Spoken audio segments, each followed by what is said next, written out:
Halo teman-teman semua. Perkenalkan, kami dari kelompok 43 BDK Balikpapan yang terdiri dari Yesi, Cipa, Yasmin, dan Theo ingin berbagi informasi mengenai salah satu tokoh inspiratif Indonesia. Siapakah beliau? Beliau bernama Pak Sutopo Purwo Nugroho. Sebelumnya, sudah pada kenal belum sama Pak Sutopo? Yuk kita simak bareng-bareng videonya. Dr. Sutopo Purwo Nugroho atau yang sering disapa Pak Topo, lahir di Boyolali, Jawa Tengah pada 7 Oktober 1969. Pak Topo mengenyam pendidikan dan mendapatkan gelar akademiknya di PTN terbaik Indonesia. Di antaranya S1 Geografi di UGM pada tahun 1993, di mana ia menjadi lulusan terbaik pada tahun itu. S2 dan S3 bidang hidrologi di Institut Pertanian Bogor pada tahun 2000 dan 2010.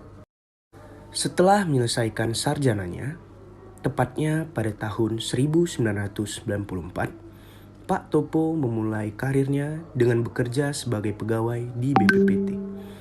Kemudian, beliau membantu BNPB sebelum bekerja secara penuh di sana pada bulan Agustus 2010. Karena ketulusan hati dan kinerja yang tinggi, pada November tahun 2010, beliau dipercaya menjadi Kepala Pusat Data Informasi dan Hubungan Masyarakat di BNPB. Dedikasi dan penghargaan. Lalu, mengapa sih Pak Topo disebut sebagai tokoh inspirasi di Indonesia? Let's check it out. Pak Topo merupakan seorang informan kebencanaan yang sangat berdedikasi tinggi.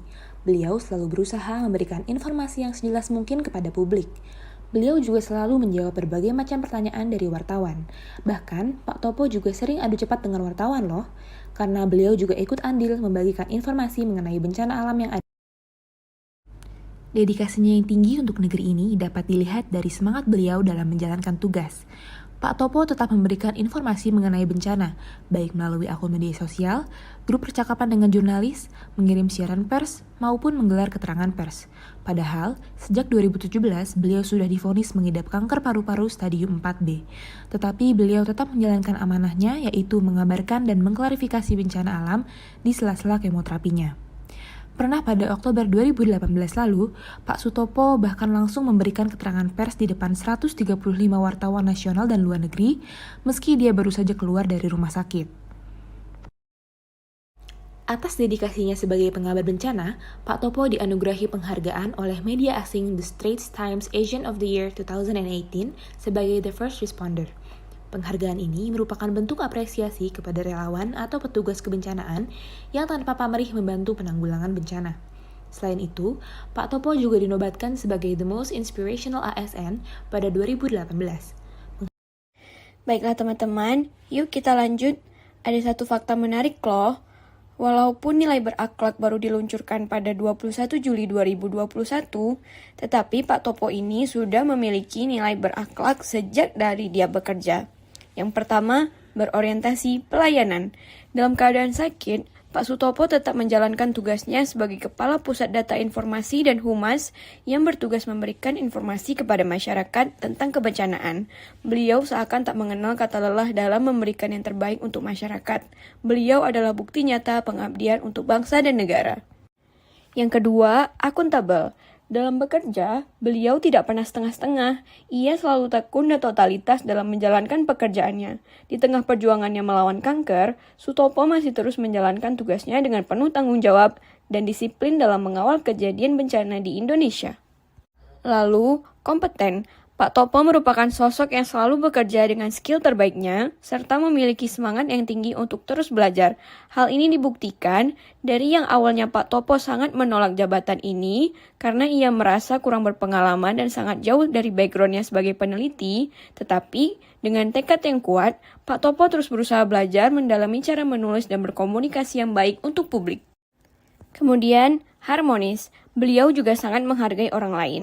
Beliau cukup sabar dan cekatan dalam merespon pesan masuk ataupun telepon dari wartawan, instansi pemerintah, keluarga korban, bahkan korban yang ingin mendapat kejelasan informasi darinya dengan sabar. Selanjutnya loyal.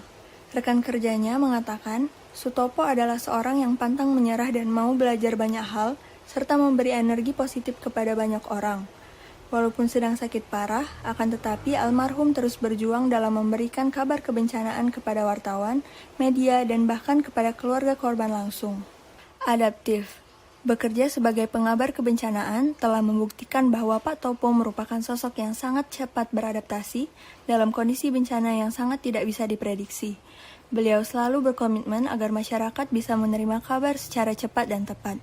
Beliau juga fasih dalam menggunakan teknologi, sehingga turut menginfokan kabar kebencanaan dari media sosialnya langsung, seperti Twitter dan Instagram, karena beliau paham bahwa masyarakat banyak mencari berita dari media sosial tersebut. Yang terakhir adalah kolaboratif.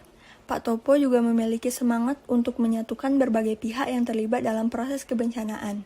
Ia terbuka untuk bekerja sama pada semua pihak untuk menyelesaikan pekerjaannya dengan kualitas terbaik. Contohnya saja, beliau setiap waktu berkoordinasi secara intensif dengan BMKG, mengumpulkan berita dari berbagai daerah dan masyarakat, lalu menyusunnya jadi laporan yang mudah dimengerti. Sekian penjelasan dari kelompok kami mengenai sosok inspirasional Indonesia yaitu Pak Sutopo Purwonugroho. Semoga kita dapat mengambil nilai yang baik dari beliau yaitu dedikasinya untuk bangsa. Marilah sama-sama kita mendoakan almarhum. Kami kelompok 3 pamit undur diri. Terima kasih.